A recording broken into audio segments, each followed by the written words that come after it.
তালহা ইবনে Ubaidullah রাদিয়াল্লাহু তাআলা আনহু, কেউ যদি মৃত ব্যক্তিকে হেঁটে বেড়াতে দেখে আনন্দ পেতে চায়, সে যেন তালহা ইবনে উবাইদুল্লাহকে দেখে। এ কারণে তাকে জীবিত শহীদ বলে অভিহিত করা হতো।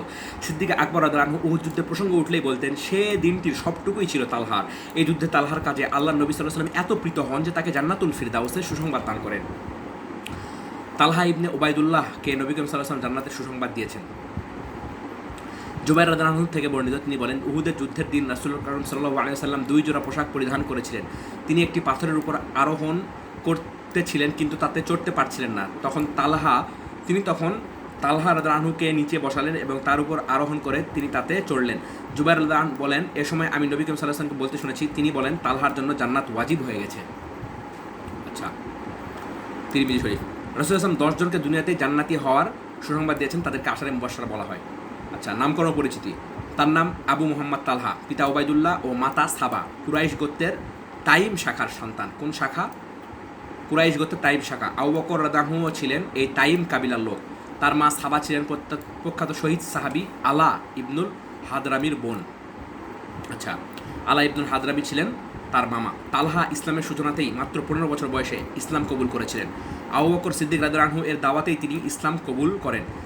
আইয়ামে জাহিলিয়া যুগে আবু বকরের বাড়িতে অনুষ্ঠিত বৈঠকের তিনি ছিলেন নিয়মিত সদস্য। ইসলাম গ্রহণের ঘটনা। তার ইসলাম গ্রহণের ঘটনাটি অতি আশ্চর্যজনক। তিনি কুরাইশদের বাণিজ্য কাফেলার সাথে সিরিয়া গমন করেন। তারা যখন বসরা শহরে পৌঁছালেন, দলের অন্য কুরাইশ ব্যবসায়ীরা তার থেকে বিচ্ছিন্ন হয়ে বাজারের বিভিন্ন স্থানে ক্রয় বিক্রয়ে ব্যস্ত হয়ে পড়ে। তিনি বাজারের মধ্যে ঘোরাফেরা করছেন, এমন সময় যে ঘটনা ঘটল তা তালহার জীবনের মোড় ঘুরিয়ে দিল। তিনি বললেন, আমি তখন বসরার বাজারে অবস্থান করছিলাম, একজন খ্রিস্টান পাদ্রীকে ঘোষণা করতে শুনলাম, ওহে ব্যবসায়ী সম্প্রদায়, আপনার এ বাজারে আগন্তুকদের জিজ্ঞেস করুন তাদের মধ্যে মক্কাবাসী কোনো মানুষ রয়েছে কিনা। আমি নিকটেই ছিলাম, দ্রুত তার নিকট গমন করে বললাম, হ্যাঁ, আমি মক্কার লোক। জিজ্ঞেস করলেন, তোমাদের মধ্যে আহমদ কি আত্মপ্রকাশ করেছেন? বললাম, কোন আহমদ? বললেন, আবদুল্লাহ ইবনে আব্দুল মুত্তালিবের সন্তান। যে মাসে তিনি আত্মপ্রকাশ করবেন এটা সেই মাস। তিনি হবেন আখেরি নবী। মক্কায় আত্মপ্রকাশ করে কালো পাথর ও খেজুর বাগান বিশিষ্ট ভূমির দিকে হিজরত করবেন। যুবক, খুব দ্রুত তোমার তার কাছে যাওয়া আবশ্যক। তালহা বলেন, তার এক কথা আমার অন্তরে ভীষণ প্রভাব সৃষ্টি করলো। আমি আমার কাফিলা ফেলে রেখে বাহনে রওনা হলাম। বাড়িতে পৌঁছেই পরিবারের লোকদের কাছে জিজ্ঞেস করলাম, আমরা যাওয়ার পর মক্কায় নতুন কিছু সংঘটিত হয়েছে কি? তারা বলল, হ্যাঁ, মুহাম্মদ ইবনে আবদুল্লাহ নিজেকে নবী বলে দাবি করেছে এবং আবু কুহাফার সন্তান আবু বকর তার অনুসারী হয়েছে। তালহা বলেন, আমি আবু বকরের নিকট গেলাম এবং তাকে জিজ্ঞেস করলাম, এ কথাটি সত্যি যে মুহাম্মদ নবুয়তের দাবি করেছেন এবং আপনি তার অনুসারী হয়েছেন? বললেন, হ্যাঁ। তারপর তিনি আমাকেও ইসলামের দাওয়াত দিলেন। আমি তখন খ্রিস্টান পাদ্রীর ঘটনা তার কাছে খুলে বললাম। অতঃপর তিনি আমাকে সাথে করে রাসূল করিম সাল্লাল্লাহু আলাইহি ওয়াসাল্লামের কাছে নিয়ে গেলেন।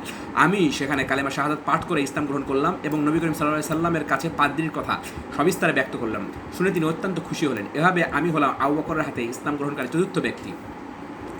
তালহার ইসলাম গ্রহণে তার মা অধিক হইচই শুরু করলেন, কারণ তার ইচ্ছা ছিল ছেলে হবে গোত্রের নেতা। গোত্রীয় ব্যক্তিবর্গ তাকে ইসলাম থেকে ফিরিয়ে নেওয়ার জন্য পিড়াপিড়ি করে দেখলো তিনি পাহাড়ের ন্যায় অটল। সোজা কথায় কাজ হবে না ভেবে তারা নির্যাতনের পথ বেছে নিল। মাসুদ ইবনে খারাস বলেন, একদিন আমি সাফা মারওয়ার মাঝখানে দৌড়াচ্ছিলাম। এমন সময় দেখলাম একদল লোক হাত বাঁধা একটি যুবককে ধরে টেনে নিয়ে আসছে। তারপর তাকে উপর করে শুইয়ে তার পিঠে ও মাথায় বেদমভাবে প্রহার করতে লাগলো। তাদের পেছনে একজন বৃদ্ধ নারী চিৎকার করে গলা ফাটিয়ে গালাগালি করছে। আমি বললাম, ছেলেটির এ পরিণতি কেন? তারা বলল, এ হচ্ছে তালহা ইবনে উবাইদুল্লাহ, পৈতৃক ধর্ম পরিত্যাগ করে বনি হাশিমের সে লোকটির অনুসারী হয়েছে। এই নারীকে তারা বলল সাবা ইবনে আল হাদরামি, যুবকটির মা। কুরাইশদের সিংহ বলে পরিচিত। তাহলে কুরাইশদের সিংহকে নওফিল ইবনে খুয়াইলিদ। হ্যাঁ, কুরাইশদের সিংহ নওফিল ইবনে খুয়াইলিদ তালহার কাছে এলো, তাকে একটি রশি দিয়ে বাঁধলো এবং একই রশি দিয়ে বাঁধলো আবু বকরকেও। অতঃপর তাদের দুজনকে মক্কার গোয়ার ব্যক্তিবর্গের হাতে নির্যাতন চালানোর জন্য তুলে দিল। তাদের দুজনকে একই রশিতে বাঁধা হয়েছে, তাই তাদেরকে বলা হয় করিনাইন। আচ্ছা, ইসলাম গ্রহণের পর এভাবে তিনি আপনজন ও কুরাইশদের জুলুম অত্যাচারের নির্মম শিকার হন। দীর্ঘ 13 বছর অত্যন্ত ধৈর্যের সাথে, কত বছর? দীর্ঘ 13 বছর অত্যন্ত ধৈর্যের সাথে সবকিছু মোকাবেলা করেন এবং একনিষ্ঠভাবে দিনের দাওয়াত ও প্রচারের কাজ চালিয়ে যান। তিনি মক্কার আশেপাশের উপত্যকার বিদেশি অভ্যাগতদের অনুসন্ধান করতেন। বেদুইনদের তাঁবু এবং শহরে পরিচিত অংশীবাহীদের ঘরে নীরবে উপস্থিত হয়ে তাদের কাছে দিনের দাওয়াত পৌঁছাতেন। মক্কার দারুল আরকামে অন্যদের মতো তিনিও নিয়মিত পদার্পণ করতেন। ইসলাম ও মুসলমানদের এ দুঃসময়ে আল্লাহ দিনের জন্য তিনি সম্ভাব্য সকল প্রকার প্রচেষ্টা ও সাধনা করেছেন। মদিনায় হিজরত 622 সনের অক্টোবর মাসে আবু বকরকে সাথে করে রাসূল করিম সাল্লাল্লাহু আলাইহি ওয়াসাল্লাম মক্কা থেকে মদিনায় হিজরত করেন। তাদের এই দুর্গম সফরের পথ প্রদর্শক ছিলেন আব্দুল্লাহ ইবনে উরাইকির। তিনি তাদেরকে মদিনায় পৌঁছে দিয়ে মক্কায় ফিরে আসেন এবং আবু বকরের পুত্র আব্দুল্লাহর কাছে তাদের সফরের কাহিনী বিস্তারিত বর্ণনা করেন। আবু বকরের পরিবার পরিজন মদিনায় হিজরতের প্রস্তুতি নিচ্ছেন। এমন সময় তালহা এবং সুহাইব ইবনে সিনান তাদের সাথে অংশগ্রহণ করে। তালহা ছিলেন সেই কাফেলার আমির। মদিনায় উপস্থিত হয়ে তালহা এবং সুহাইব আসআদ ইবনে জারারার বাড়িতে অবস্থান করতে থাকেন। ইবনে হাজার বলেন, হিজরতের পূর্বে তালহা ও জুবাইরের মধ্যে রাসূল করিম সাল্লাল্লাহু আলাইহি ওয়াসাল্লাম ভ্রাতৃত্ব সম্পর্ক স্থাপন করে দিয়েছিলেন এবং হিজরতের পর মদিনায় বিখ্যাত আনসারী সাহাবী আবু আইয়ুব আনসারীর সাথে তার ভ্রাতৃত্ব সম্পর্ক প্রতিষ্ঠিত হয়। হিজরতের পূর্বে ছিলেন কে? তালহা এবং জুবাইর, এবং হিজরতের পর কে ছিলেন? আবু আইয়ুব আনসারী এবং তালহা রাদিয়াল্লাহু আনহু, ভ্রাতৃত্ব বন্ধনে। অবশ্য অন্য একটি বর্ণনা আছে রাসূল করিম সাল্লাল্লাহু আলাইহি ওয়াসাল্লাম কাব ইবনে মালিকের সাথে তার ভ্রাতৃত্ব সম্পর্ক স্থাপন করেছিলেন। আচ্ছা, এবং আপন ভাইয়ের মতো আমরণ তাদের এই সম্পর্ক অটুট ছিল। যুদ্ধে অংশগ্রহণ। বদর যুদ্ধে তিনি প্রত্যক্ষভাবে অংশগ্রহণ না করলেও পরোক্ষভাবে করেছিলেন। এ কারণে রাসূল করিম সাল্লাল্লাহু আলাইহি ওয়াসাল্লাম তাকে গনিমতের প্রাপ্য অংশ দিয়েছিলেন। যুদ্ধের সময় একদল কাফির মদিনার মুসলিম জনপদের উপর আক্রমণে ষড়যন্ত্র করেছিল। নবী করিম সাল্লাল্লাহু আলাইহি ওয়াসাল্লাম তাদের সংবাদাদি নেওয়ার জন্য তালহাকে পাঠালেন। তালহা ব্যতীত 7 ব্যক্তিকে নবী করিম সাল্লাল্লাহু আলাইহি ওয়াসাল্লাম বিভিন্ন স্থানে পাঠালেন। তাহলে মোট কতজনকে পাঠিয়েছিলেন নবী করিম সাল্লাল্লাহু আলাইহি ওয়াসাল্লাম? 8 জন। তার মধ্যে তালহা রাদিয়াল্লাহু আনহু একজন এবং তিনি সহ আরও 7 জন। এই কারণে প্রত্যক্ষভাবে তারা যুদ্ধে অংশগ্রহণ করতে পারেননি, তবে তাদেরকে বদর হিসেবে গণ্য করা হয়। উহুদ যুদ্ধে 3য় হিজরি সনে মক্কার মুশরিকদের সাথে সংগঠিত হয় উহুদের যুদ্ধ। এই যুদ্ধে তালহা অত্যন্ত বীরত্ব ও সাহসিকতার ঐতিহাসিক দৃষ্টান্ত স্থাপন করেন। প্রকৃতপক্ষে তিনি ছিলেন উহুদ যুদ্ধের সার্থক সমন্বয়ক। তীরন্দাজ বাহিনীর ভুলের কারণে মুসলিম বাহিনী যখন দারুণ বিপর্যয়ের মুখে, তখন সে কিছু সংখ্যক মুষ্টিমেয় সৈনিক আল্লাহ রাসূলকে ঘিরে প্রতিরোধ বুর্জ সৃষ্টি করেন। তালহা তাদের মধ্যে অন্যতম। এমন সময় আম্মার ইবনে ইয়াজিদ শহীদ হন। কাতাদা ইবনে নোমানের চোখে কাফিরদের নিক্ষিপ্ত তীর লাগলে চক্ষু কোরত থেকে মণিটি বের হয়ে তার গলায় ঝুলতে থাকে। আবু দুজানা নবী করিম সাল্লাল্লাহু আলাইহি ওয়াসাল্লামের দিকে মুখ করে দাঁড়িয়ে তার গোটা শরীরটি ঢাল বানিয়ে নেন। এই সময় সাদ ইবনে আবি ওয়াক্কাস অত্যন্ত সাহসিকতার সাথে তীর নিক্ষেপ করছিলেন, আর তালহা এক হাতে তলোয়ার অন্য হাতে বর্শা নিয়ে কাফিরদের উপর প্রচণ্ড আক্রমণ পরিচালনা করছেন। যুদ্ধের এক পর্যায়ে আনসারদের 12 জন, আনসারদের কতজন? 12 জন, এবং মুহাজিরদের একজন, তালহা রাদিয়াল্লাহু আনহু ব্যতীত, এবং মুহাজিরদের একজন, সেই একজনকে তালহা রাদিয়াল্লাহু আনহু ব্যতীত সকলে নবী করিম সাল্লাল্লাহু আলাইহি ওয়াসাল্লামের কাছ থেকে বিচ্ছিন্ন হয়ে পড়ে। তাহলে 13 জন তার কাছে ছিল শেষ পর্যন্ত। নবী করিম সাল্লাল্লাহু আলাইহি ওয়াসাল্লাম পাহাড়ের চূড়ায় উঠলেন। এমন সময় একদল শত্রু সৈন্য তাকে ঘিরে ফেলল। নবী করিম সাল্লাল্লাহু আলাইহি ওয়াসাল্লাম তার সাথের লোকদের বললেন, যে এদের হটিয়ে দিতে পারবে জান্নাতে সে আমার সাথী হবে। তালহা বললেন, আমি যাবো হে আল্লাহর রাসূল। নবী করিম সাল্লাল্লাহু আলাইহি ওয়াসাল্লাম বললেন, না, তুমি থাকো। একজন আনসারী বলল, আমি যাব। বললেন, হ্যাঁ যাও। আনসারী গেলেন এবং মুশরিকদের সাথে যুদ্ধ করে শহীদ হয়ে গেলেন। এভাবে বারবার নবী করিম সাল্লাল্লাহু আলাইহি ওয়াসাল্লাম আহ্বান জানালেন এবং প্রত্যেকবারই তালহা যাওয়ার ইচ্ছা প্রকাশ করলেন, কিন্তু নবী করিম সাল্লাল্লাহু আলাইহি ওয়াসাল্লাম তাকে নিবৃত্ত করে একজন আনসারীকে পাঠালেন। এভাবে এক এক করে যখন সকল আনসারীদের সকলে শাহাদাত বরণ করলেন, তখন নবী করিম সাল্লাল্লাহু আলাইহি ওয়াসাল্লাম তালহাকে বললেন, যাও, এবার তোমার পালা। তালহা আক্রমণ চালালেন। রাসূল করিম সাল্লাল্লাহু আলাইহি ওয়াসাল্লাম আহত হলেন, তার দান মুবারক শহীদ হলো এবং তিনি রক্তে রঞ্জিত হয়ে পড়লেন। এই অবস্থায় তালহা একাকী একবার মুশরিকদের উপর হামলা চালিয়ে তাদেরকে একটু দূরে তাড়িয়ে দেন। আবার নবী করিম সাল্লাল্লাহু আলাইহি ওয়াসাল্লামের দিকে ছুটে এসে তাকে কাঁধে করে পাহাড়ের উপরের দিকে উঠতে থাকেন এবং এক স্থানে রাসূল করিম সাল্লাল্লাহু আলাইহি ওয়াসাল্লামকে রেখে আবার নতুন করে আক্রমণ চালান। এভাবে সেদিন তিনি মুশরিকদের মোকাবেলা করেন। আবু বকর বলেন, এ সময় আমি ও আবু উবাইদা রাসূল করিম সাল্লাল্লাহু আলাইহি ওয়াসাল্লাম থেকে দূরে সরে পড়েছিলাম। কিছুক্ষণ পর আমরা রাসূল করিম সাল্লাল্লাহু আলাইহি ওয়াসাল্লামের কাছে ফিরে এসে তাকে সেবার জন্য এগিয়ে গেলে তিনি বলেন, আমাকে ছাড়ো, তোমাদের বন্ধু তালহাকে দেখো। আমরা তাকিয়ে দেখি তিনি রক্তাক্ত অবস্থায় একটি গর্তে অজ্ঞান হয়ে আছেন।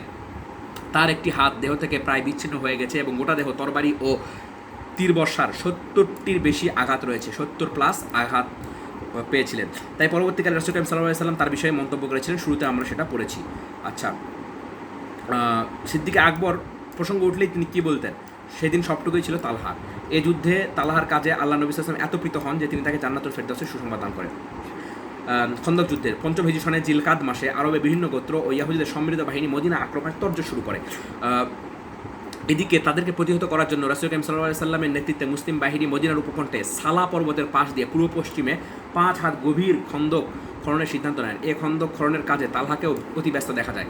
খন্দক খননের কাজ শেষ হতে না হতে মক্কা, কুরাইশ ও অন্যান্য আরব গোত্রের সম্মিলিত বাহিনী মদিনা অবরোধ করে। এদিকে মদিনার অভ্যন্তরে ইহুদি সম্প্রদায়গুলো, বিশেষত বনি কুরাইজা চুক্তি ভঙ্গ করে মুসলমানদের বিরুদ্ধে ষড়যন্ত্র শুরু করে। এ সময় মুসলমানরা ভিতর ও বাইরের শত্রুতার পরিবেষ্টিত। এমন এক ভঙ্গুর পরিস্থিতিতে কিছু সংখ্যক মুসলমান স্ত্রীপুত্র পরিজনের নিরাপত্তার চিন্তা স্বাভাবিকভাবে একটু অস্থির হয়ে পড়েন, কিন্তু অধিকাংশ মুসলমানের মনোবল এবং আল্লাহর প্রতি তাদের ঈমান মজবুত থাকে। তারা নিজেদের জানমাল সব কিছু আল্লাহর পথে উৎসর্গ করার জন্য সম্পূর্ণ প্রস্তুত ছিলেন। তালহা ছিলেন শেষোক্ত দলের অন্তর্ভুক্ত।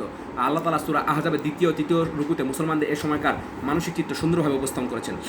খন্দকের প্রান্তে দাঁড়িয়ে কিছু সংখ্যক মুসলমান আলাপ আলোচনা করছে। তালহা যাচ্ছেন পাশ দিয়ে, তার কানে ভেসে এলো, একজন বলছে, আমাদের স্ত্রী পরিজনের নিরাপত্তা ব্যবস্থা করা অত্যাবশ্যক। তালহা একটু থমকে দাঁড়ালেন, বললেন, আল্লাহু খয়রুল হাফিজিন, আল্লাহ সর্বোত্তম নিরাপত্তা বিধানকারী। যারা নিজেদের শক্তি ও বাহুবলের উপর নির্ভর করেছে ব্যর্থ হয়েছে। মানুষেরা বলল, আপনি সঠিক বলেছেন। তারা তাদের উদ্দেশ্য থেকে বিরত থাকলো। বিভিন্ন যুদ্ধ, বায়াতে রিদওয়ান, খাইবার ও মুতা সহ সব অভিযানে তিনি অংশগ্রহণ করে উল্লেখযোগ্য ভূমিকা পালন করেন। মক্কা বিজয়ের দিন মুহাজিরদের যে ক্ষুদ্র দলটির সাথে নবী করিম সাল্লাল্লাহু আলাইহি ওয়াসাল্লাম মক্কায় প্রবেশ করেন, তালহা ছিলেন সে দলের এবং নবী করিম সাল্লাল্লাহু আলাইহি ওয়াসাল্লামের সাথে তিনি পবিত্র কাবার অভ্যন্তরে প্রবেশ করেন।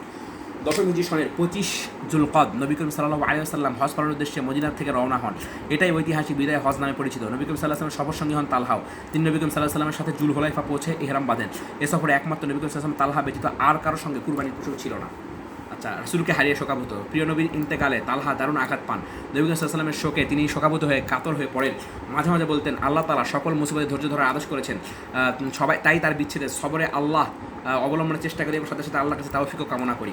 জাকাত আদায়ের কঠোরতা। আবু বকরের খিলাফতকালে তিনি তার বিশেষ একজন উপদেষ্টা ছিলেন। চিন্তা পরামর্শ কাজের মাধ্যমে সব বিষয়ে তিনি তাকে সর্বদা সাহায্য করতেন। রিদ্দার যুদ্ধের সময় অনেক বিশিষ্ট সাহাবী জাকাত আদায় করতে অস্বীকারী বেদুইনদের সাথে কিছুটা নম্র আচরণ করার জন্য এবং তাদের বিরুদ্ধে জিহাদ ঘোষণা না করার জন্য প্রথমত খলিফাকে পরামর্শ দেন, কিন্তু তালহা স্পষ্ট করে বলে দেন, যে দিনে জাকাত থাকবে না তা কখনো সত্য সঠিক হতে পারে না। আবু বকরের সাথে কথোপকথন। হিজরি 13 সনের রবিউল সানি মাসে আবু বকর রাদিয়াল্লাহু আনহু রোগাক্রান্ত হয়ে শয্যাশায়ী হয়ে পড়লেন। তার অবস্থা দ্রুত অবনতি হতে লাগলো। একদিন তালহা তাকে দেখতে গেলেন। তিনি উপস্থিত হলে কিছুক্ষণ নীরব থাকার পর উভয়ের মধ্যে নিম্নোক্ত কথাবার্তা হয়। উমরকে কি স্থলাভিষিক্ত করব? আবু মুহাম্মদ, আপনার অভিমত কি? মানে তালহা রাদিয়াল্লাহু আনহুকে সম্বোধন করে আবু বকর বলছেন, আবু মুহাম্মদ, আপনার অভিমত কি? সাহাবীদের মধ্যে উমর সর্বোত্তম গুণের অধিকারী, তিনি সত্য মিথ্যার পার্থক্যকারী। তাকে আমার স্থলাভিষিক্ত করা সম্পর্কে আমি আপনার পরামর্শ চেয়েছি। তার স্বভাবে কিছুটা কঠোরতা রয়েছে এবং তিনি অধিক পরিমাণে কড়াকড়ি আরোপ করে থাকেন। তার মধ্যে কী কী দোষ বিদ্যমান রয়েছে? আপনার সময়ে তিনি যখন এত কঠোর, আপনার পরে স্বীয় দায়িত্ব অনুভূতিতে না জানি কত বেশি কঠোর হয়ে পড়ে। তার উপর যখন খেলাফতের গুরুদায়িত্ব এসে পড়বে, তিনি কোমল হৃদয়ের অধিকারী হয়ে যাবেন। এটা কে বলেন? আবু বকর রাদিয়াল্লাহু আনহু বললেন। সবশেষে তালহা বললেন, তার গুণাবলী ও যোগ্যতা যে সকলের থেকে বেশি, সে বিষয়ে আমার বিন্দুমাত্র দ্বিমত নেই। তার স্বভাবের একটি দিক সম্পর্কে আমার যা প্রতিক্রিয়া তা ব্যক্ত করতে আমি এতটুকুও কার্পণ্য করিনি। 13 হিজরি সনে ওমর খলিফা হলেন। তিনি তালহাকে যথোপযুক্ত মর্যাদা প্রদান করলেন এবং সর্বদা তার পরামর্শ গ্রহণ করে উপকৃত হলেন। ইরাক বিজয়ের পর সেখানকার কৃষি জমি গনিমতের মালের মতো মুজাহিদদের মধ্যে বন্টন করা হবে কিনা এ প্রশ্ন সাহাবীদের মধ্যে মতবিরোধ দেখা দিল। একজন বললেন, বন্টন করাই যথার্থ হবে, কিন্তু খলিফা সহ অন্য একটি দল ছিলেন বন্টন বিরোধী। অতঃপর মজলিসে শুরার বৈঠকে দীর্ঘ আলাপ আলোচনা পর খলিফার অভিমতি সর্বসম্মতভাবে পাশ হয়। এ বিষয়ে তালহা শুরার বৈঠকে দায়িত্বহীনভাবে খলিফার মতকে সমর্থন করে জোরালো বক্তব্য উপস্থাপন করেন। খলিফা নির্বাচনের দায়িত্ব। আমিরুল মুমিনিন ওমর রাদিয়াল্লাহু আনহুর ইন্তেকালের পূর্বে যে 6 জন বিশিষ্ট সাহাবীর উপর তাদের মধ্যে থেকে যে কোনো একজনকে খলিফা নির্বাচনের দায়িত্ব দিয়ে যান, তার মধ্যে তালহা ছিলেন অন্যতম। কিন্তু তিনি আত্মত্যাগের চরম পরাকাষ্ঠা দেখিয়ে নিজে খেলাফতের দাবি থেকে সরে উঠে দাঁড়ান এবং ওসমানের সমর্থনে নিজের ভোটটি প্রদান করেন। ওসমান রাদিয়াল্লাহু আনহু বিদ্রোহীর দ্বারা গৃহবন্দী হলেন। একদিন তিনি ঘরের জানালা দিয়ে মাথা বের করে বিদ্রোহী গ্রুপ ও মদিনায় উপস্থিত সকল ব্যক্তিবর্গের উদ্দেশ্যে একটি বক্তব্য পেশ করেন। এক পর্যায়ে তিনি জিজ্ঞেস করেন, তোমাদের মধ্যে কি তালহা রয়েছে? কেউ কোনো প্রতি উত্তর দিল না। এভাবে যখন তিনি তৃতীয়বার জিজ্ঞেস করলেন, তখন তালহা উঠে দাঁড়ালেন। ওসমান রাদিয়াল্লাহু আনহু তাকে লক্ষ্য করে বললেন, এ জনতার মধ্যে আপনার উপস্থিতি এবং 3 বার জিজ্ঞেস করার পর সাড়া দেবেন এমন আশা আমি কখনো করিনি। মানে ওসমান রাদিয়াল্লাহু আনহু কোনোটাই আশা করেনি। এই জনতার মধ্যে তার উপস্থিতিও আশা করেনি এবং 3 বার ডাকার পরে তার সাড়া দেওয়া সেটাও কিন্তু তিনি আশা করেনি। আমি আপনাকে আল্লাহর নামে জিজ্ঞেস করছি, আমি অমুক স্থানে যখন নবী করিম সাল্লাল্লাহু আলাইহি ওয়াসাল্লামের সাথে আপনি ব্যতীত কেউ ছিল না, নবী করিম সাল্লাল্লাহু আলাইহি ওয়াসাল্লাম আপনাকে উদ্দেশ্য করে বলেছেন, তালহা, প্রত্যেক নবীরই তার উম্মতের মধ্যে থেকে জান্নাতে একজন সঙ্গী থাকবে। ওসমান ইবনে আফফানি হবে জান্নাতে আমার সঙ্গী। সে কথা আপনার স্মরণ আছে? তালহা জবাব দিলেন, হ্যাঁ। তারপর তিনি জনতার ভেতর থেকে উঠে চলে গেলেন। আলীর সৈন্যবাহিনীর সাথে সমঝোতা। উসমান শাহাদাত বরণ করলেন। মুসলিম উম্মার একটি অংশ উসমানের হত্যাকাণ্ডের বিরুদ্ধে সোচ্চার হয়ে কিসাস দাবি করলেন। তালহা ও জুবাইর মদিনা থেকে আগমন করে আয়েশা আনহু এর সঙ্গে একত্রিত হলেন। উসমানের হত্যাকারীদের নির্মূল করার উদ্দেশ্যে মক্কা থেকে তারা বর্ষায় উপনীত হলেন। বর্ষার উপকণ্ঠেই তারা আলী রাদিয়াল্লাহু আনহু এর সেনাবাহিনীর সম্মুখীন হলেন কাকা ইবনে আমরের মাধ্যমে। কার মাধ্যমে?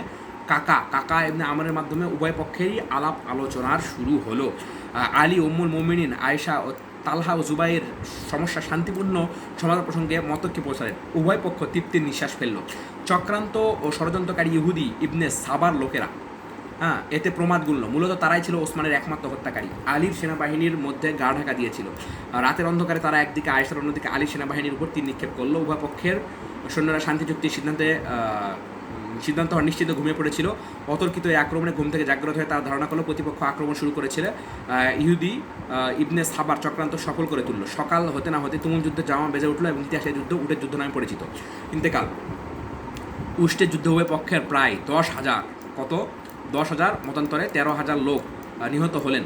এই যুদ্ধের শুরুতেই সাবিদের নিক্ষিপ্ত একটি তীর তালহার পায়ে বিঁধে যায়।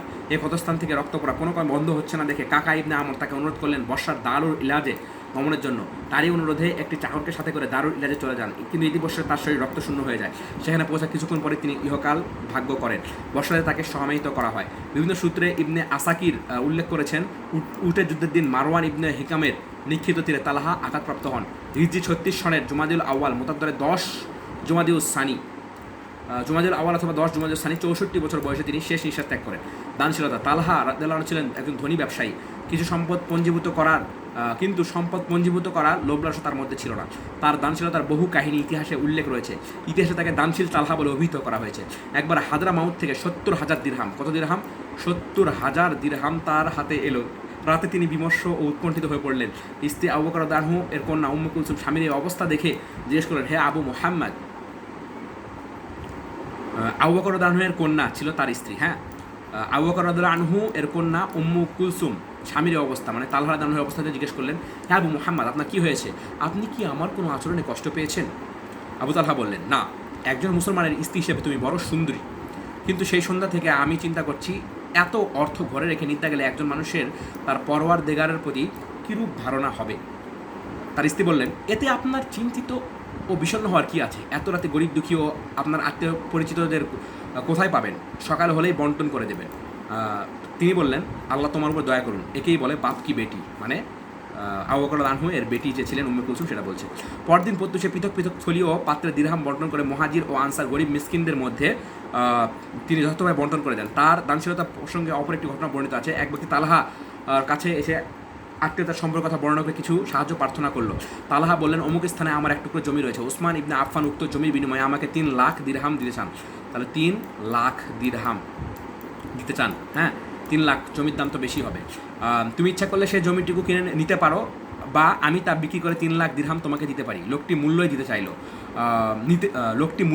তিনি তাকে বিক্রয় লব্ধ সমুদয় অর্থ দান করেন। 159টি হাদিসের কিতাবে 1153টি বর্ণনার সাথে, তার কতটি বর্ণনা? 1153টি বর্ণনার সাথে তালহা ইবনে উবাইদুল্লাহর সংশ্লিষ্টতা পাওয়া যায়। এতটি হাদিসের কিতাব, 159টি হাদিসের কিতাব এবং 1153টি হাদিসের বর্ণনার সাথে তার সংশ্লিষ্ট পাওয়া যায়। তার মধ্যে মুয়াত্তাতে 8টি, বুখারী এবং মুসলিম 11টি, তিরমিজিতেও 11টি, আবু দাউদে 10টি এবং মুয়াত্তাতে 8টি রয়েছে।